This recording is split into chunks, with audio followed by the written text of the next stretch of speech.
നടുക്കടലിലും ഓണം ആഘോഷിച്ച മലയാളി. വയനാട് മാനന്തവാടി സ്വദേശി captain Mithun രാജും സംഘവുമാണ് Pacific സമുദ്രത്തിൽ ഓണാഘോഷം സംഘടിപ്പിച്ചത്.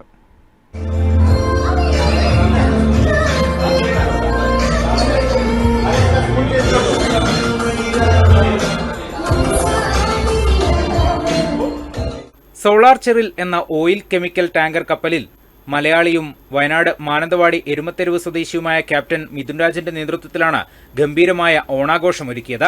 മുണ്ടുടുത്തും പൂക്കളമിട്ടും വിഭവസമൃദ്ധമായ ഓണസദ്യ ഒരുക്കിയും വടംവലി മത്സരം നടത്തിയുമായിരുന്നു ഇവരുടെ ഓണാഘോഷം.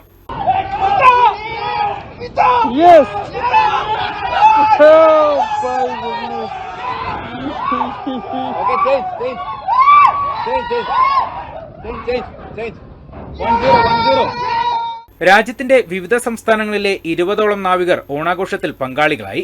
നമസ്കാരം, ഹാപ്പി ഓണം എല്ലാ മലയാളികൾക്കും. ഞാൻ ക്യാപ്റ്റൻ മിഥുൻ രാജ്. സെയിൽ ചെയ്യുന്നത് ഇപ്പം കെമിക്കൽ ടാങ്കർ സോളാർ ചെറിലാണ്. ഞങ്ങൾ കടലിലിപ്പം ശാന്തസമുദ്രം പസഫിക് ഓഷനിൽ അമേരിക്കയുടെ വെസ്റ്റ് കോസ്റ്റാണുള്ളത്. നമ്മളെല്ലാവരും കൂടി ഒരു 10-20 ക്രൂ ഉണ്ട്. ചീഫ് ഓഫീസറുണ്ട്, ഡൽഹിയിൽ നിന്ന് സെക്കൻഡ് എഞ്ചിനീയർ ഉണ്ട്, ആന്ധ്രയിൽ നിന്ന് തൃശ്ശൂരുകാരൻ സെക്കൻഡ് ഓഫീസർ, കൊല്ലംകാരൻ AV ഉണ്ട്. നമ്മളെല്ലാവരും കൂടെ ഈ പ്രാവശ്യം ഓണം അങ്ങ് കുളിക്കാൻ ഉദ്ദേശിച്ചു. കപ്പലിൽ പലപ്പോഴും നമുക്ക് സാധിക്കത്തില്ല, കാരണം പല ബുദ്ധിമുട്ടുകളുണ്ടാവും. നല്ലൊരു അവസരം കിട്ടിയപ്പം വടംവലിയും 21 സദ്യയും പിന്നെ മറ്റ് ഗെയിംസൊക്കെ ഉപയോഗിച്ച് വടംവലി കാര്യങ്ങളായിട്ട് ഓണം ആഘോഷിച്ചു. മാനന്തവാടിയിലെ സീനിയർ അഭിഭാഷകൻ അഡ്വക്കേറ്റ് T മണിയുടെയും ശാന്തി ദമ്പതികളുടെയും മകനാണ് ക്യാപ്റ്റൻ മിഥുൻ. 2020 കോവിഡ് കാലത്ത് മിഥുന്റെ നേതൃത്വത്തിൽ അറ്റ്ലാന്റിക് സമുദ്രത്തിൽ റഷ്യ, ഉക്രൈൻ, വിയറ്റ്നാം, ചൈന എന്നിവിടങ്ങളിലെ നാവികർക്കൊപ്പവും ഓണാഘോഷം നടത്തിയിരുന്നു. ജസ്റ്റിൻ ചെഞ്ചട്ടയിൽ, വയനാട് വിഷൻ, മാനന്തവാടി.